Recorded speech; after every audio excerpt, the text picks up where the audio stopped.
Hello, everyone, and thank you so much for this opportunity to present SpInfer. And I'm Ruibo, and from the this is a collaboration work from the HKUST, the Guangzhou campus, and also the Clearwater Bay campus, and also the HIT, the Shenzhen campus. Okay, so generally, SpInfer is a efficient, sparse large language model inference framework on GPUs. Okay, so this is the outline of today's talk. First, I will introduce something about the model compression techniques and then the challenges in the current pruning LLMs, and then SpInfer, and then followed by the evaluation and conclusion section. Okay, so here's the common story. Yeah, I believe all of us have used the large language models deeply in our daily life, and they have really changed the world. However, the large scale of those models actually introduces lots of problems. Well, let's see this figure. Until the 2024, the largest model may be the GPT-MOE with 1,800 billion parameters. However, the most powerful GPUs we can get are the B200 GPUs with only 122 gigabytes memory. Well, letting alone those consumer-side devices, typically the RTX 4090s with only 24 gigabytes memory. So this huge gap between the scales of the large language models and these consumer devices actually poses significant challenges. We need some model compression techniques to make those models smaller and running faster on those GPUs. Okay, so currently here are two very popular model compression techniques. The first one is pruning, or we call it the sparsification. Well, it removes some unimportant weights from the models and introduces some sparsity into the models. While on the other hand, the quantization actually converts the model weights from higher precision to lower precision. Thus, theoretically, both the pruning or sparsification and quantization, they can reduce the model sizes theoretically and improve the model's inference speed. Well, however, if we took a look on the deployment side, the things are quite different.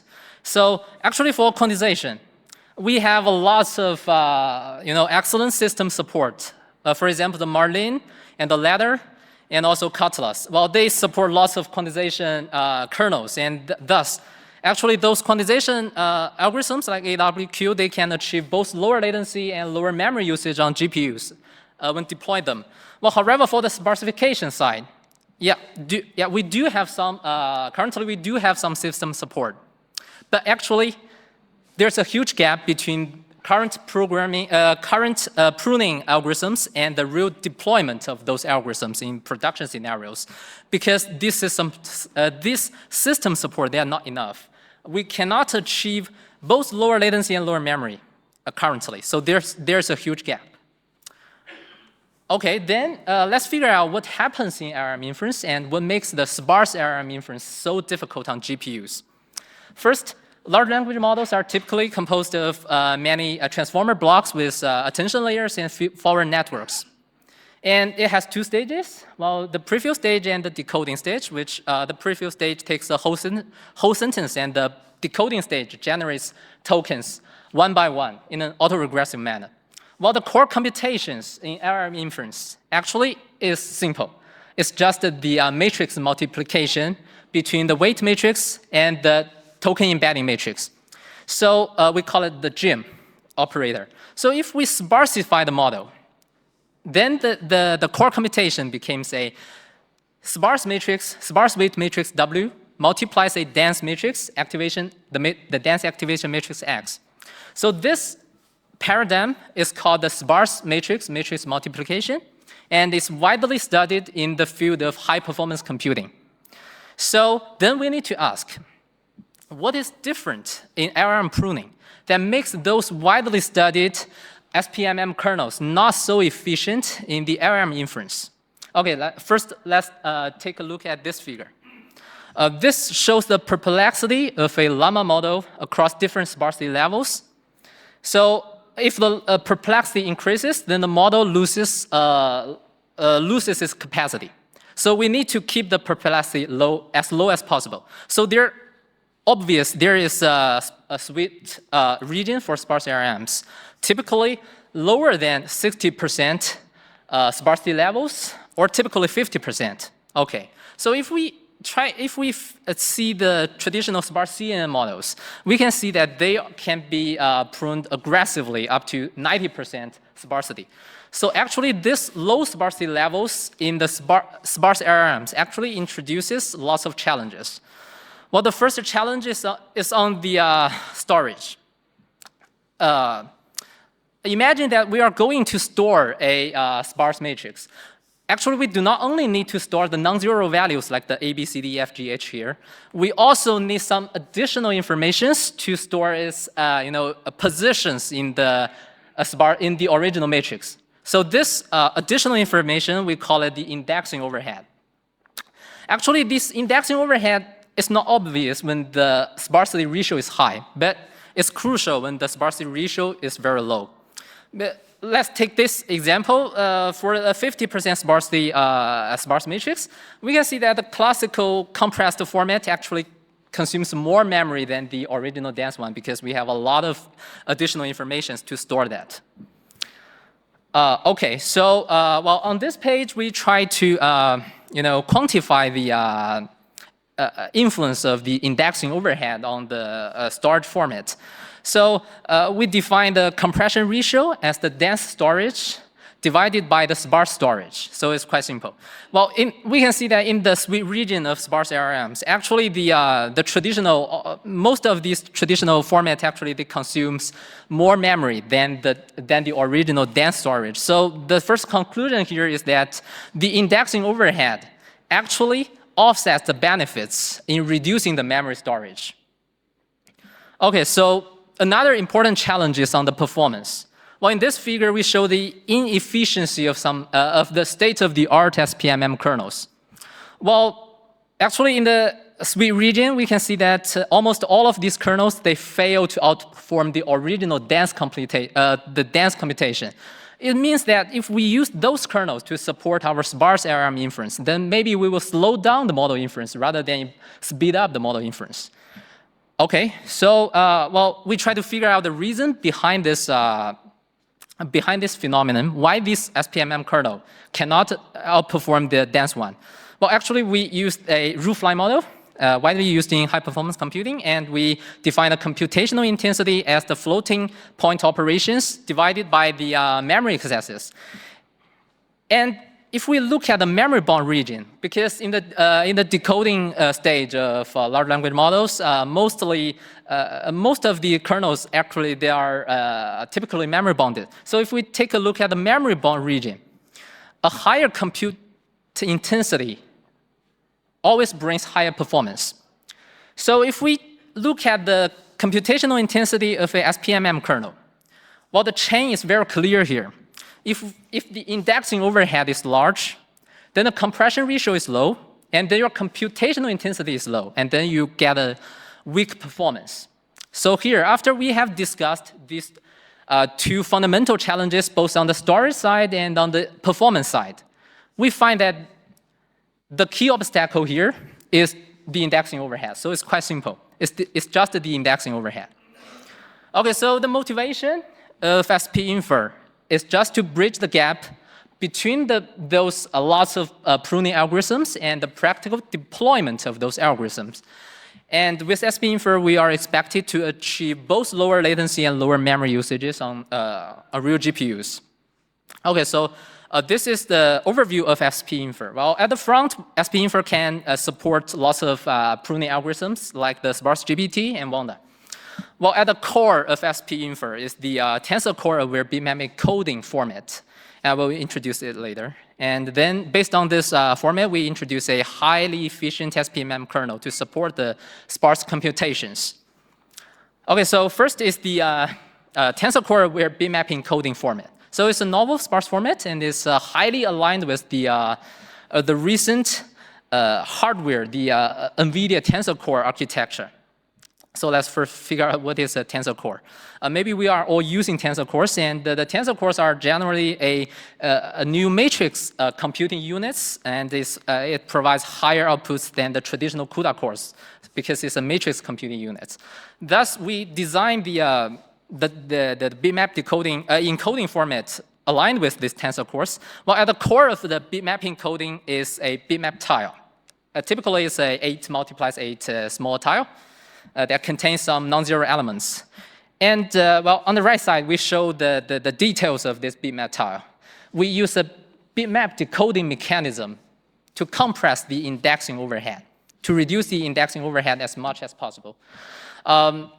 Typically, it's a 16-bit integer. And with, if this position has a non-zero, then we set this bit to 1. And if this position has has 0 values, then we set this position, this bit to 0. So it's quite simple. And 4 bitmap tile forms a tensor core tile. And this 4 bitmap tile actually follows a very special order. It's an N order, if you can see. Because actually this is also a hardware and software co-design, because the tensor core, the computation order of tensor core actually follows this N order. So during this encoding stage, actually we encode those bitmap tile in exactly the same order. Okay, and 4 tensor core tile forms a group tile.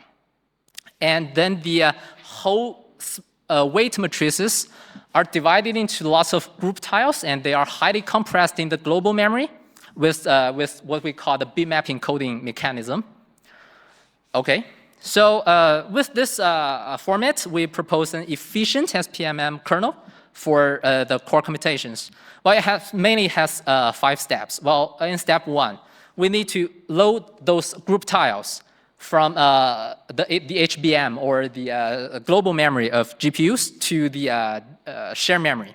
Well, because the group tile, as we have discussed before, it is highly compressed with the bitmap encoding. Thus, the step 1, actually, we improve the memory efficiency by reducing lots of memory excesses. But however, the W tile is also compressed in shared memory. Then we design a crucial step, a crucial technique named the SMBD, which is called the shared memory bitmap decoding, to decode those encoded sparse formats to a relatively dense format for the subsequent tensor core computation. And well, for the X side, we use some asynchronous memory loading instructions to load the X tile from the global memory to shared memory and then to registers. And then finally, we use the tensor cores to compute on those registers to get our final results. Okay. And in this page, we show the details of the shared memory bitmap decoding. It's quite efficient because the shared memory bitmap decoding needs to be exaggerated online. So actually, this SMBD mechanism must be very, very efficient. There are a lot of details, but the core is that we use the pop count instruction, the simple pop count instruction, which is a hardware native supported, and it's very efficient. And with the supported of those pop count instructions, each thread can decode the corresponding values from the shared memory and to their register files to follow the register distribution requirements of subsequent tensor core computations. There are a lot of details. Maybe we can refer to our paper. Okay, and I will skip this. Okay. Okay, so finally, we also design a synchronous pipeline design to enhance the GPU utilization. We try to overlap this memory loading and the shared memory bitmap decoding phase and also tensor core computation as much as possible to enhance the GPU utilization. Okay, so here's the evaluation section. We test SpInfer on 2 configurations. We first use 4 NVIDIA RTX A6000 GPUs, and then we use 4 RTX 4090 GPUs, which are all widely used in ARM inference. Okay, so we first carry out some kernel level evaluations. Is that we compare the SPMM's performance, the kernel's performance with state-of-the-art baselines, including Sparta and Flash ARM, and as well as the QBLAS, which provides the original dense computations for ARM inference. And we collect matrices from various real-world models, including the Queen2 series and Llama series and the OPT series, and also Mistral MOE model. So this is our main result. Well, we achieve significant speedups over these both the dense counterparts and the sparse counterparts. Well, if we take a look at the critical 50% sparsity, well, actually, SpInfer is the only one that can achieve, speedups over the dense baselines on almost all of the matrices, which means that if you use SpInfer in your inference system, then you can accelerate most of those models. Okay, then is the end-to-end level evaluation. We compare SpInfer with the deep speed, faster transformers, and also the state-of-the-art sparse inference framework, the Flash ARM. We test on OPT series and with various configurations. Well, we also achieve some end-to-end level evaluations, even though they are not as significant as those we can achieve at the kernel level. But we still achieve some speedups. Well, if you take a look at those lines that without a dot on it, it means that those methods, like the faster transformers, they meet some, they encounter some out-of-memory issues. But so we can see that the SpInfer actually can support longer output lengths and larger batch sizes because we use the highly compressed format to compress the weight. Then we reduce the memory usage. So it's obvious. Okay, so here comes the conclusion. Well, generally, the core idea of the SpInfer is quite simple, right? Because the only problem is the indexing overhead. So it's quite simple. But we do find a huge problem here is that the existing systems fail to translate the pruning into real performance gains, both the speed and the storage. So the key insights here is the low sparsity levels in our inference and the indexing overhead, which is the main obstacle. And we also find that during the our model inference, the memory optimizations is actually the key to performance, and then we propose SpInfer. To the best of our knowledge, is the first GPU-based framework to deliver practical speedups, and it is effective even at very low sparsity levels. Well, we believe that the 30% sparsity level is not the limit of SpInfer. Actually, we can achieve some speedups at 50% sparsity levels, so it's quite low.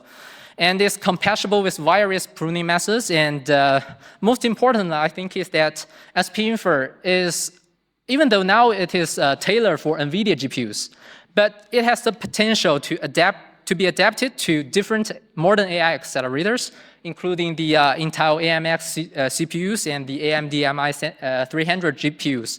Because all of those modern AI accelerators, they are equipped with matrix cores like those tensor cores. So SpInfer generally is adaptable to those accelerators. Okay, so I think that's all for SpInfer, which is a very simple work. And thank you so much for your attention. Okay.